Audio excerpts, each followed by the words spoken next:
Le CH50. Très bien. Donc, on va poursuivre avec le CH50. On va essayer seulement d'aborder les mécanismes et le principe de sa réalisation pour qu'ensuite vous puissiez comprendre la physiopathologie et l'interprétation des résultats dans une exploration biologique. D'accord? Donc c'est quoi le CH50? On va essayer de lire. C'est une partie tirée de votre cours qui est présent dans l'abrégé d'immunologie. On va essayer de lire puis d'expliquer. Il y a le cours de cette année, professeur Djinouhat, il est le cours. Donc vous n'avez pas de support. Allez, il doit être présent. Professeur Djinouhat en parle, il est hyper tombable le test. Donc il est hyper tombable le test où il faut en parler. D'accord? CH50, ça veut dire quoi? C'est l'activité hémolytique à 50%. C'est l'activité hémolytique à 50%, ou CH50. C'est quoi? C'est un test hémolytique qui explore l'activité fonctionnelle des protéines de la voie classique et de la voie finale commune. De la voie classique et de la voie finale commune, c'est très important. La voie finale commune, elle est commune à toutes les voies et donc elle est contenue dans la voie classique. On est d'accord? Donc il explore du C1Q jusqu'au complexe d'attaque membranaire. Jusqu'au complexe d'attaque membranaire, il va me dire est-ce que ce complément, est-ce que cette voie classique et cette voie d'attaque membranaire, elles fonctionnent bien? Est-ce qu'elles existent?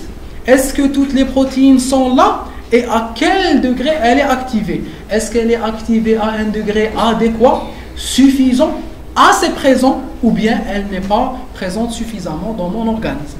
Donc c'est quoi le but? Avant d'aborder n'importe quel mécanisme, il faut essayer de comprendre son but.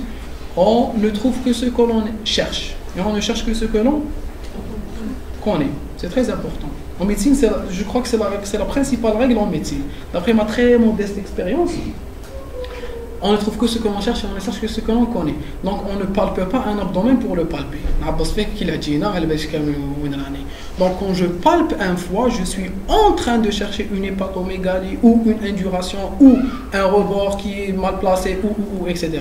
Donc quand je palpe, il faut chercher quelque chose. Je suis palpé.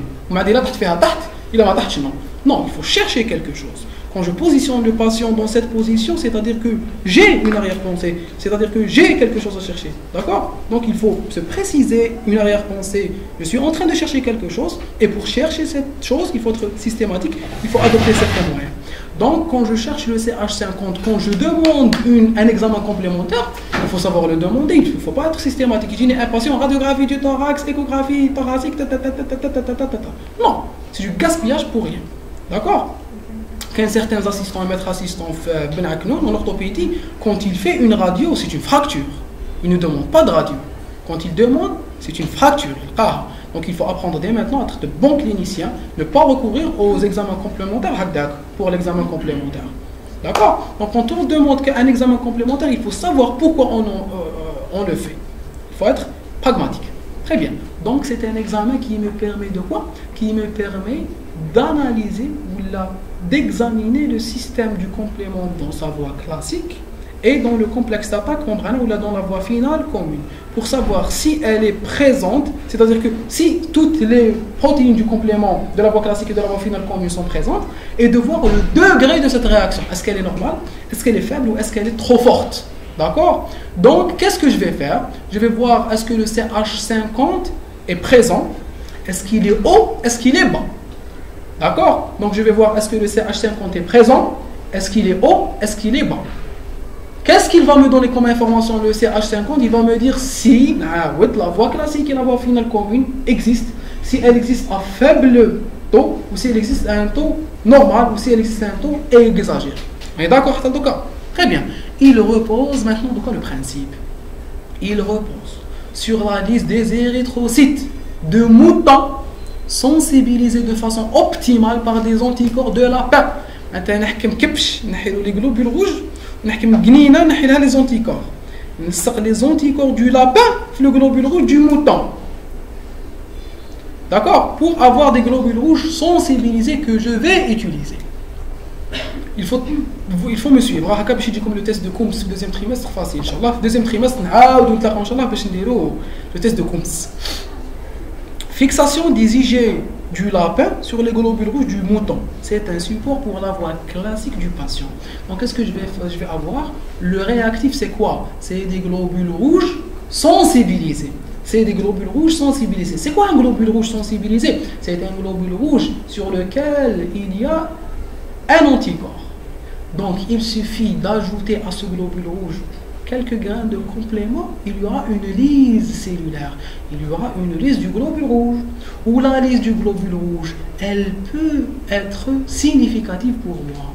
Parce que je peux l'utiliser. Je peux l'utiliser soit dans une réaction d'agglutination, qui va faire le test de Coombs, ou une réaction d'agglutination qui laisse les globules rouges en les liant les unes avec les autres, leur poids moléculaire va augmenter, elles vont se déposer, elles vont s'agglutiner. Mais je ne vais pas en parler parce que ce n'est pas ce qu'on va utiliser. Non, je vais utiliser la voie du complément. Je vais prendre ces globules rouges sensibilisés par des anticorps et je vais leur ajouter des protéines du complément. Les protéines du complément, qu'est-ce qu'elles vont faire? Elles vont se fixer sur le fragment FC et hop, réaliser une voie d'attaque membranaire comme avec une bactérie. Donc je vais utiliser les protéines du complément pour détruire ces globules rouges. En détruisant ces globules rouges, je peux utiliser la destruction de ces globules rouges comme une information quantitative sur la présence des protéines du complément ou leur absence. Comment je vais l'utiliser? Je vais doser l'hémoglobine. Le globule rouge, il contient de l'hémoglobine à l'intérieur. Donc, si je produis une lyse du globule rouge, il y aura une libération de l'hémoglobine. Je peux réaliser des tests de dosage de l'hémoglobine libre dans mon tube grâce à une photospectrométrie ou je ne sais pas. Qu'est-ce qu'ils vont utiliser? Une spectrophotométrie. Voilà, une spectrophotométrie, c'est-à-dire que je vais envoyer de la lumière et je vais doser quantitativement la quantité d'hémoglobine libre dans mon tube à essai. C'est quoi le principe de la spectrophotométrie? Je prends un tube qui contient des protéines que je suis en train de chercher. Je leur envoie des faisceaux. Les faisceaux, dans la spectrophotométrie, j'ai plusieurs caractéristiques. J'envoie un faisceau lumineux. Le faisceau lumineux, il est caractérisé par quoi? Il est caractérisé par une énergie d'émission, d'accord? Une émission, une quantité émise, une quantité réfléchie, une quantité qui va subir donc une réflexion, une réfraction, une absorption. D'accord? Donc j'ai une quantité qui subit une réflexion, une quantité qui subit une réfraction, les juices, et une quantité qui subit une diffusion, les juices directement, et une quantité qui subit une absorption. Une absorption par quoi? Une absorption par la molécule que je suis en train de chercher. Donc, dans ces tests de spectrophotométrie, je connais les caractéristiques, je connais mon tube à essai, je connais ma protéine qui est l'hémoglobine, je connais les caractéristiques d'absorption de l'hémoglobine. Donc, quand j'envoie un faisceau lumineux, je peux réaliser ce qu'on appelle un étalonnage de mon appareil, un étalonnage de mon expérience, un étalonnage de mon exploration. C'est-à-dire qu'en envoyant un faisceau lumineux, je peux transformer cette quantité émise, cette quantité réfractée, cette quantité absorbée en une quantité d'hémoglobine. Donc, qu'est-ce que je fais? J'envoie de la lumière et je vois la lumière qui est diffusée. La lumière que je récupère, la lumière émise, moins la lumière diffusée, moins la lumière réfléchie, moins la lumière réfractée est égale à la lumière absorbée. Je vais quantifier la lumière absorbée. Cette quantité de lumière absorbée, elle est en fonction de quoi? Elle est en fonction de la quantité d'hémoglobine présente dans le tube. Plus j'ai d'hémoglobine, plus j'ai une quantité de lumière absorbée.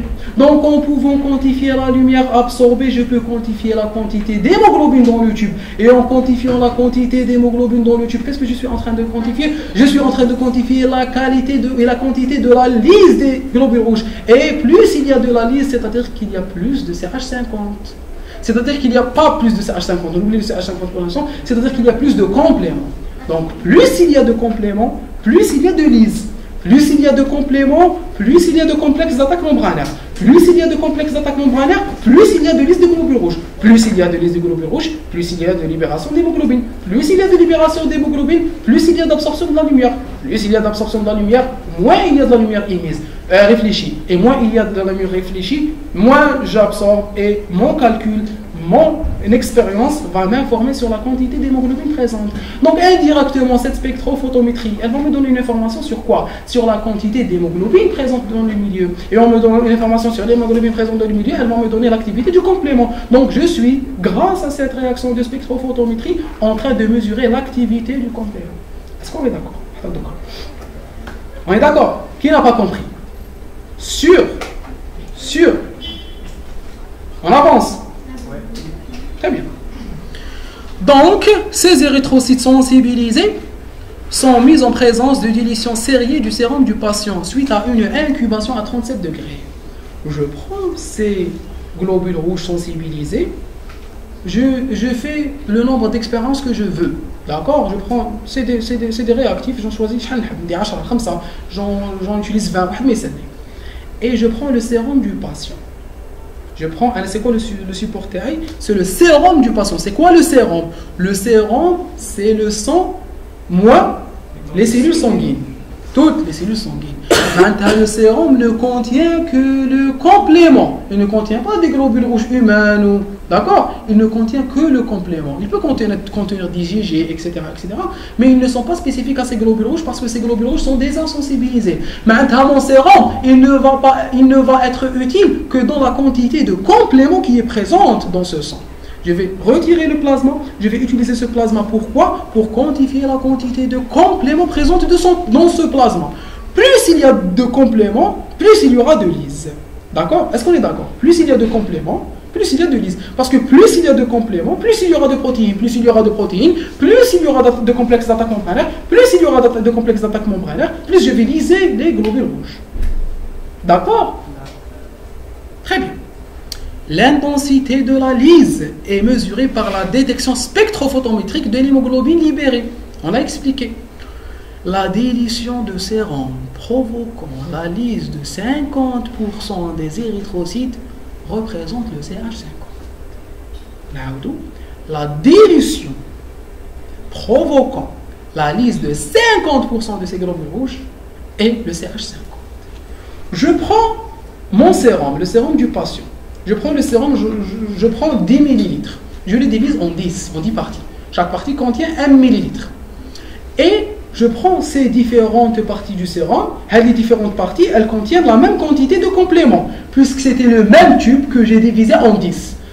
Les 10 tubes représentent la quantité présente dans mon sang, la concentration présente dans mon plasma. Vous êtes d'accord? Je vais prendre ces tubes à essai et je vais leur ajouter du sérum physiologique, du sérum qui ne contient pas de complément, du sérum vierge. Je le rajoute. Le premier, je lui ajoute 1 millilitre.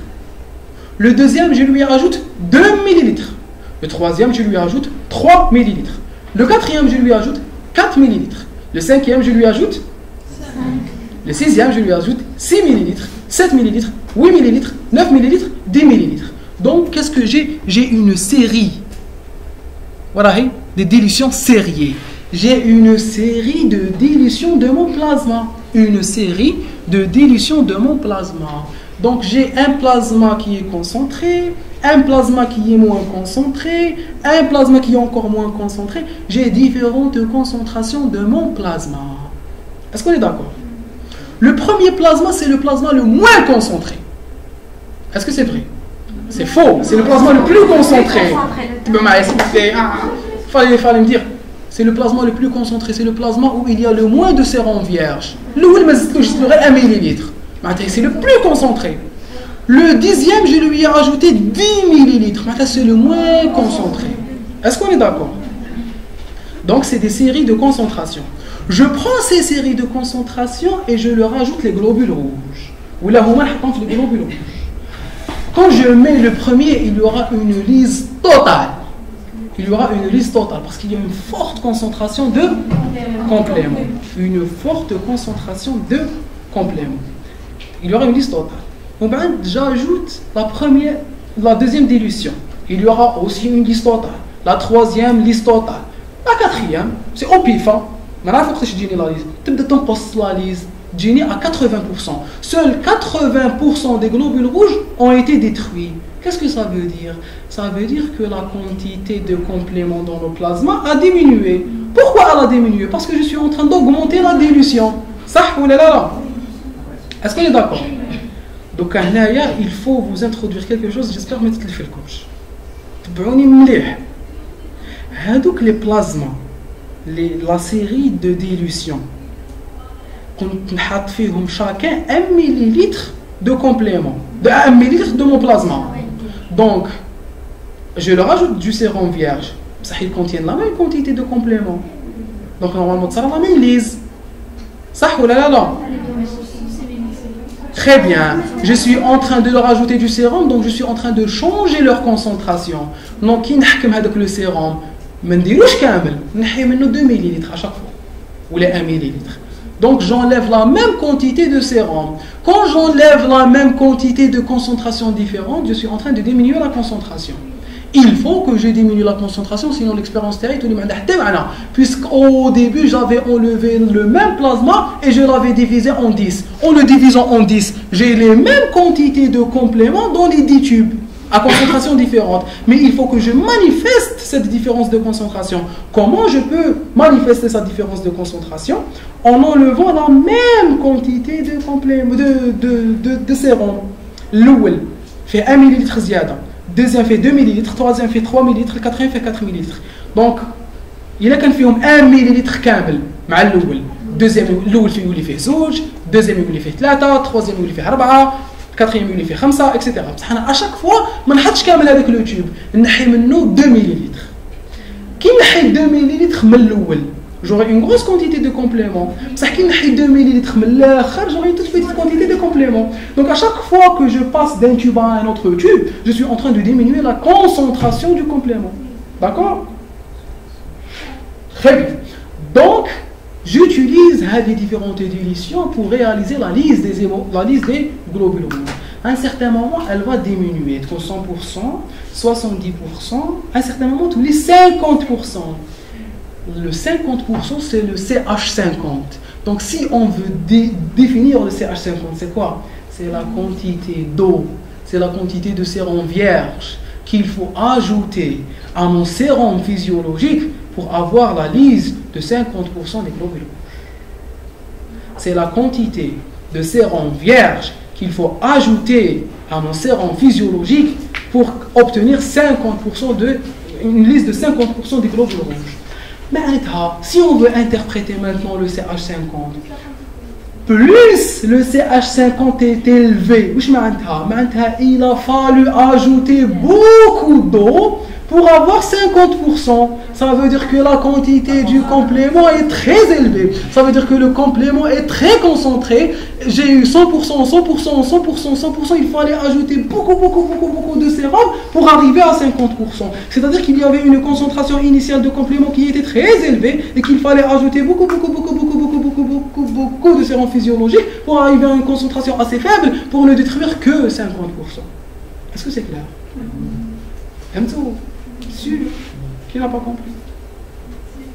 Et je fais comment?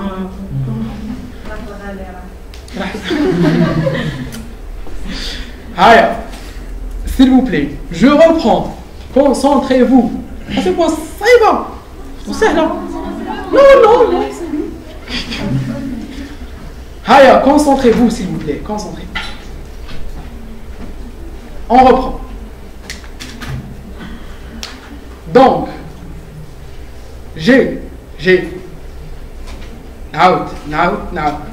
Suivez bien. Il fallait faire ça le matin.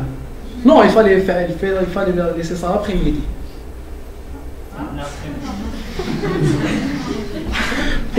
Pour que les personnes qui sont les plus concentrées arrivent à continuer à être concentrées. Parce que ceux qui sont en partir là, ils n'arrivent plus à se concentrer. Il faut travailler aussi votre concentration. D'accord? Quitte la séance, je vais vous donner quelques méthodes. Secret de la concentration. Allez, je reprends, s'il vous plaît. Now, le CH50 est une information quantitative, qualitative au début, puisqu'il est présent pour dire que toutes les protéines sont présentes. Parce que, attention, s'il y a une seule protéine du complément qui n'est pas là, CH50, 0. Mais ça reste comme l'analyse. parce que la lise nécessite la présence de toutes les protéines du complément, jusqu'au complexe d'attaque membranaire. Ça ou là. Donc il faut que j'ai toutes les protéines. Maintenant, vous voulez le zéro, il y a une protéine qui manque. Ou il y a un problème, une des protéines, etc. Maintenant, qui est à 100%, il y a les dilutions pour arriver à 50%. Plus la dilution est importante, plus le complément est présent en grande quantité. Est-ce que vous avez compris? Oui, très bien, on continue. La dilution de sérum provoquant la lise de 50%. Maintenant, ça devient plus clair quand on lit. La dilution de sérum provoquant la lise de 50% des érythrocytes représente le CH50. Explication. Le sérum du patient comprend les composants du complément de C1 à C9. Plus on dilue le sérum, moins il y aura de composants de complément pour le même volume. Ça ou là. Je me souviens quand j'avais écrit cette... Donc, le nombre de globules rouges lisés sera moindre. Plus je dilue, moins il y a de compléments, et donc moins il y aura de lises, de globules rouges. Sera moindre. Cela nous permettra de faire varier la lise selon la dilution. On fixe un repère. C'est quoi le repère? Les khiyar, tout 50%. Je pouvais choisir 20%. Ça, ils ont choisi 50%, la liste de 50% des globules rouges utilisés. Et on mesure le CH50. Plus la dilution nécessaire à arriver à 50%, ou plus la dilution nécessaire pour arriver à 50% est importante, l'abdab est petite. Plus la dilution nécessaire pour arriver à un CH50 est petite, plus la quantité des composants du complément est petite. J'avais commencé par l'inverse. Supposons que dit une concentration du sérum TI, nous il aurait 50%. La quantité de complément elle est faible. Il suffit d'apporter un tout petit peu d'eau, le CH50. Donc plus le CH50 est faible, plus le complément est faible, plus le CH50 est fort, plus le complément est fort en quantité. Si un ou plusieurs composants d'une seule voie sont totalement absents, il n'y aura pas du tout de lise. Là, on est d'accord. Ma cache c'est 3, ma cache lise.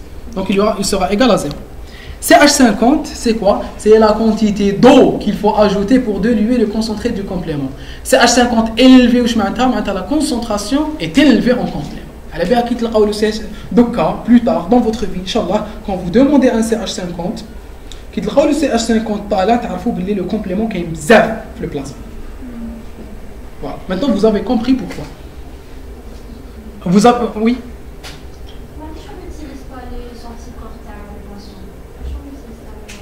Très bien, on utilise des anticorps TERNA ou des globules rouges TERNA pour être objectif, pour que le sérum, déjà les globules rouges, le sérum physiologique pour n'avoir des représentations que sur le complément. Parce qu'il y a un déficit les anticorps, il y a des anticorps naqsin ou les zaydin. Mais il faut les informations. Je ne cherche que le complément. Si il y a le complément, ou j'utilise des globules rouges de mouton, ou de vache, ou de chèvre, ou de ce que vous voulez. D'accord? C'est pour spécifier le résultat. Pour éliminer les variables. Très bien, pour éliminer les variables et ne laisser qu'une seule variable qui est les protéines du complément. Bravo. Comment le complément? C'est H50. Est-ce que tu toi? Très bien. On arrête l'enregistrement.